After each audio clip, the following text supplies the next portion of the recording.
हम अक्सर सुनते हैं कि एक ज्ञानी महात्मा है, वो सारे संसार का सत्य जानते हैं, उनके पास हम अपनी समस्याओं का समाधान पाने जाते हैं। ये उचित भी है कि हमें ज्ञानी ध्यानी लोगों से जीवन और संसार का सच जानने का यत्न करते रहना चाहिए। लेकिन क्या आपने कभी सोचा है कि संसार का समूचा सच आपके अपने सोचने और समझने पर निर्भर करता है। कोई ऐसी विद्या नहीं जिससे संसार में बिखरे सारे ज्ञान को कोई एक व्यक्ति समझ ले और हमको समझा दे। संसार का समूचा सच जानने का दावा करना एक प्रकार का मन बहलाव है। हमारी समस्या यह होती है कि हम अपने काम में आने वाले तथ्यों को ही संसार का सारा तथ्य या सत्य मान बैठते हैं। एक उदाहरण के लिए, हमें जिस नगर जाना होता है, हम उस तक जाने के ही रास्ते की खोज करते हैं। उस समय हम बाकी के नगरों का रास्ता नहीं खोजते। उस खास यात्रा के समय वो शहर ही हमारे जीवन का अंतिम और परम सत्य होता है। इसी तरह जब हम जीवन के किसी काल में किसी समस्या के समक्ष होते हैं, तब उस समस्या से पार पाना ही हमारा जीवन सत्य होता है। और उस समस्या से पार पाने का उपाय जो भी बता दे, वही हमारा गुरु बन जाता है। हम ये कभी नहीं सोचते कि उस ज्ञानी के पास संसार का सत्य है अथवा नहीं।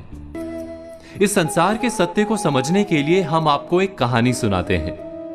एक समय की बात है, महात्मा बुद्ध से उनके शिष्य आनंद ने प्रार्थना करते हुए उनसे संसार के सत्य को समझने का आग्रह किया।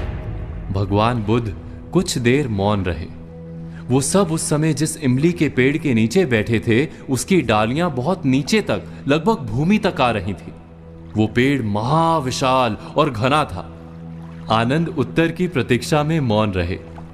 कुछ देर बाद महात्मा बुद्ध ने हाथ उठाकर उस महाविशाल इमली के पेड़ की एक छोटी सी टहनी से कुछ पत्तियां तोड़कर अपनी मुट्ठी में बंद कर ली और आनंद से बोले, आनंद, ये महान वृक्ष संसार के समान है और मेरी मुट्ठी में बंद ये कुछ छोटी छोटी पत्तियां मेरा सांसारिक ज्ञान है। इस संसार को समझना किसी एक के बस की बात नहीं। इसे हम सबको हर पीढ़ी और हर युग में समझने का यत्न करना होगा। तुम अपने स्तर पर अपना प्रयत्न करते रहो। संसार को अपने अनुभव से जानने का यत्न करते रहो। जितना तुम स्वयं जानोगे, वही संसार का वास्तविक ज्ञान होगा। बाकी सब केवल उपदेश होता है। बुद्ध ने स्वीकार किया कि वे पूरे संसार का ज्ञान नहीं रखते, इसीलिए वे महात्मा और महान थे। हमें भी अपने अपने अनुभव से संसार का सत्य पाने के लिए प्रयत्न करते रहना होगा। कोई और हमें जीवन और संसार के सत्य से परिचित करवा ही नहीं सकता।